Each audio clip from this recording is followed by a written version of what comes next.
Hoi. Aku yang kayak gini atau gimana sih? Assalamualaikum warahmatullahi wabarakatuh. Waalaikumsalam warahmatullahi wabarakatuh. Alhamdulillahirabbil alamin wassalatu ala sayyidina Muhammadin wa ala alihi wa sahbihi ajmain amma ba'du. Alhamdulillah, puji syukur kehadirat Allah Subhanahu wa taala yang dimana kita pada kesempatan ini dapat melaksanakan tugas dari mata kuliah Al-Islam Kemuhammadiyaan Studi Al-Qur'an. Dan di mana di sini kami akan membahas tentang materi permurnian dan pembaharuan di dalam dunia Islam. Perkenalkan, dari kelompok kami yang pertama adalah dari Erlina Nuryani, yang kedua saya sendiri Ganjar Pangkat sebagai moderator, yang ketiga Muhammad Rizky Sumarsono, yang keempat Meratna, dan yang kelima Tri Intan Oktaviani. Dan tidak lupa juga kami berterima kasih kepada Bapak dosen kami, kepada Bapak Dr. Ahmad MPDI, yang dimana telah memberikan waktu dan kesempatan kami untuk melakukan presentasi pada hari ini. Tidak lupa sholawat serta salam kepada Nabi Muhammad SAW. Langsung saja, materi pertama akan dibacakan oleh saya, Ganjar Supangkat. Kemajuan peradaban Islam dalam berbagai bidang. Faktor-faktor yang menjadi penyebab kemajuan Islam adalah: satu, bertemunya agama Islam dengan berbagai kebudayaan akibat penyebaran Islam ke segala penjuru dan semangat umat Islam. Yang kedua, adanya pluralisme dalam pemerintahan di dalam politik.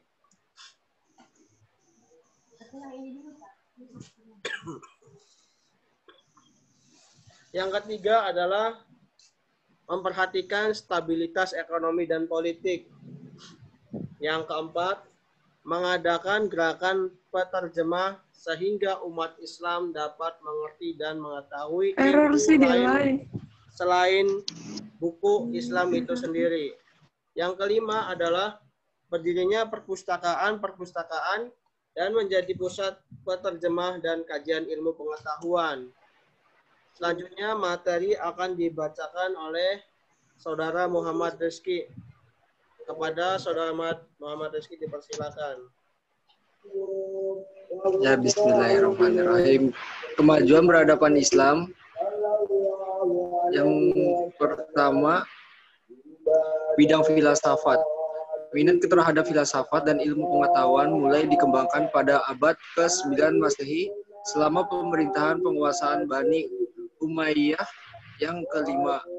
Muhammad Ibnu Abdul Al-Rahman 832-886 Masehi.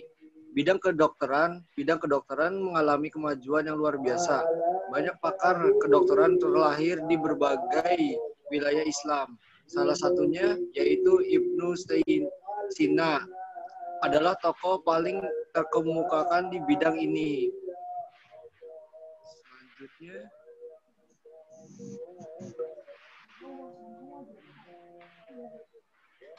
bidang astronomi.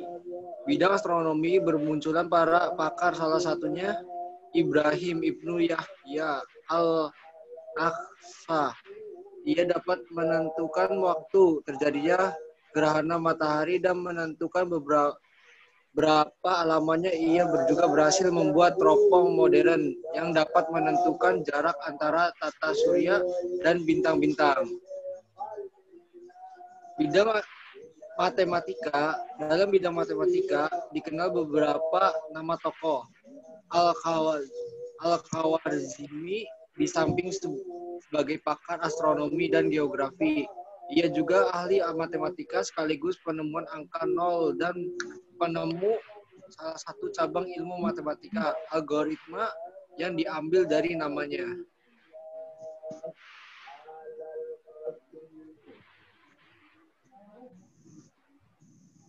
Selanjutnya bidang fikih.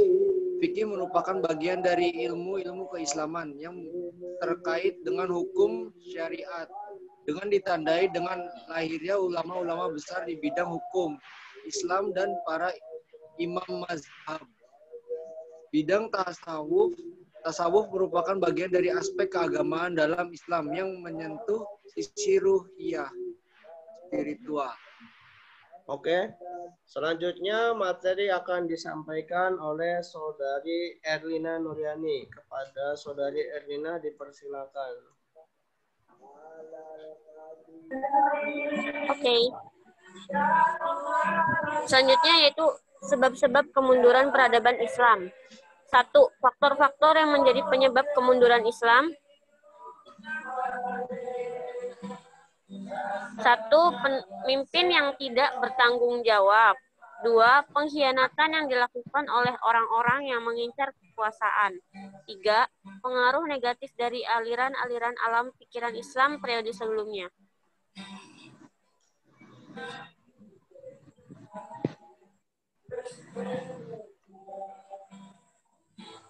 4. Pengaruh perang bumi hangus yang dilancarkan oleh bangsa Tartar dari timur dan serangan tentara salib Nasrani dari barat. 5. Garis perpecahan antara Arab dan non-Arab, Muslim Arab dan Muslim non-Arab, antara Muslim dengan kaum Zimmi.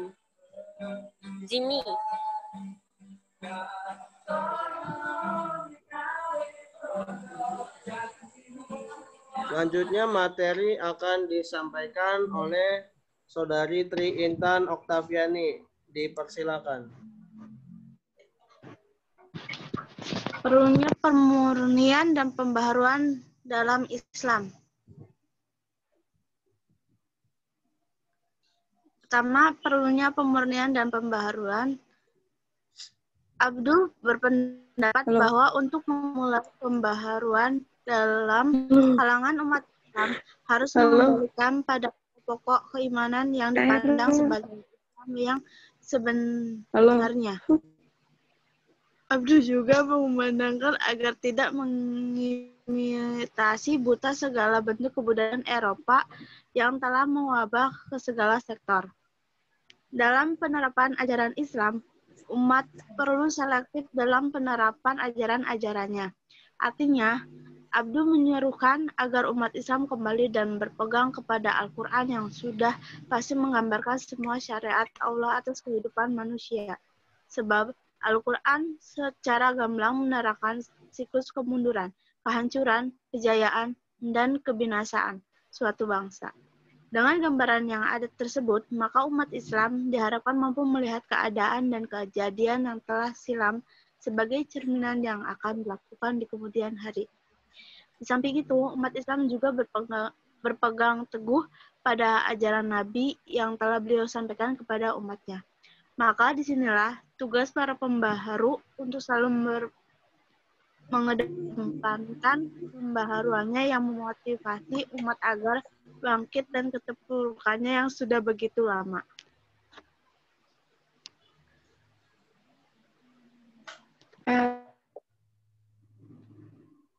Selanjutnya materi akan disampaikan oleh Saudari Mairatna. Dipersilakan.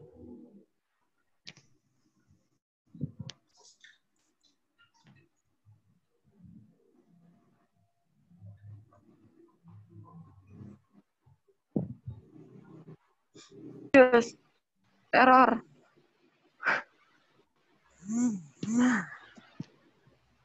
Katanya habis gak sih?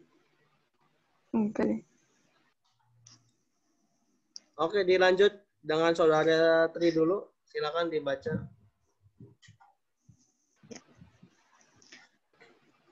Tokoh-tokoh pembaharuan dalam dunia Islam. Yang pertama itu Jamaluddin Al-Aghani. Seorang tokoh dalam pembaruan dalam Islam yang penting. Beliau dilahirkan di Daud, lebih tepatnya di Afghanistan pada tahun 1839. Paradigma atau mazhab yang telah dipilih dan dijadikan sebagai pandangannya beserta keluarga ialah mazhab imam yang pertama yakni Hanafi. Jamaluddin al-Afghani ialah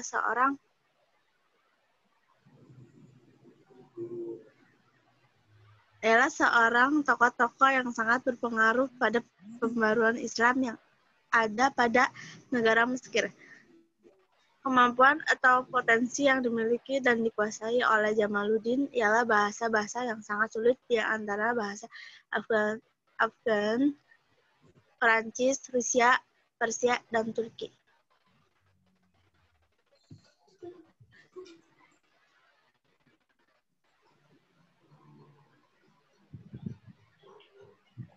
Yang kedua itu tokoh-tokoh pembaharuan dalam dunia Islam, yaitu Tahtawi dilahirkan pada tahun 1801 di Tahta, lebih tepatnya berada pada selatan kota Mesir. Beliau adalah seorang pembaharu dalam Islam pada pertengahan permulaan abad 19. Pada berusia 16 tahun, Tahtawi mulai menuntut ilmu di Al-Azhar dan beliau wafat pada tahun 1873 di Kairo. Pemikirannya ialah mengenai tentang pendidikan karena dengan ratanya pendidikan laki-laki dan perempuan baginya sangat berguna dan bermanfaat untuk membuka pembaruan dalam Islam. Oke, selanjutnya dilanjutkan oleh Saudari Mei.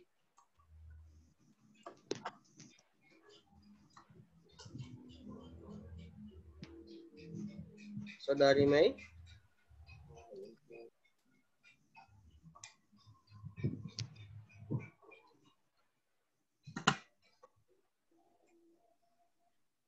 Silakan Saudara Muhammad Rizky dilanjut.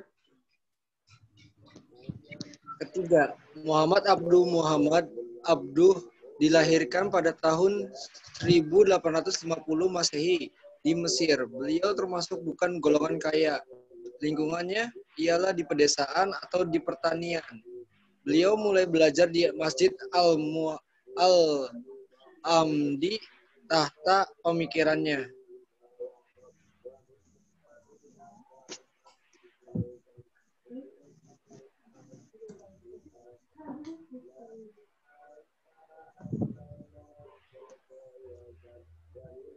Dilanjut Mas. Ridho Rashid. Ridho dilahirkan pada tahun 1664 Masehi atau pada bulan Jumadil Ula 1282. Beliau keturunan dan dari bangsawan yakini Husain dari putra Ali bin Abi Thalib dengan Fatimah Az-Zahra yakini putra Rasulullah Shallallahu Alaihi Wasallam.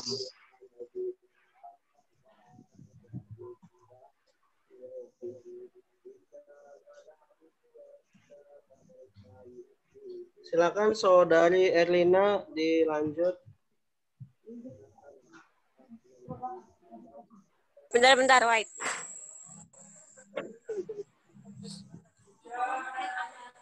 Empat, Rashid Ridho Shid. Mana sih? 5. Qasim Amin biografinya. Qasim Amin dilahirkan pada tahun 1863 di Kairo. Beliau seorang keturunan dari bangsawan dan termasuk golongan kaya. Beliau dikenal sebagai seorang intelektual yang mempunyai pendidikan serta relasi yang luas.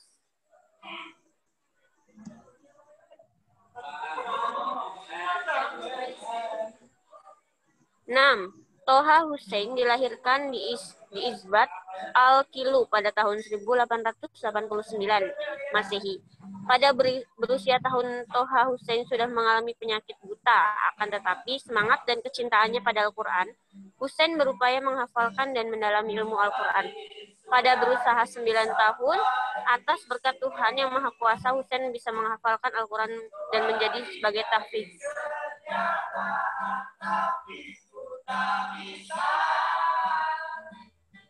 Demikianlah presentasi dari kelompok kami.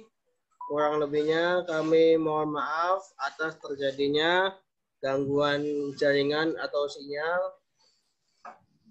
Kami akhiri bisalam. Wassalamualaikum warahmatullahi wabarakatuh. Waalaikumsalam. Banyak udah direkam belum?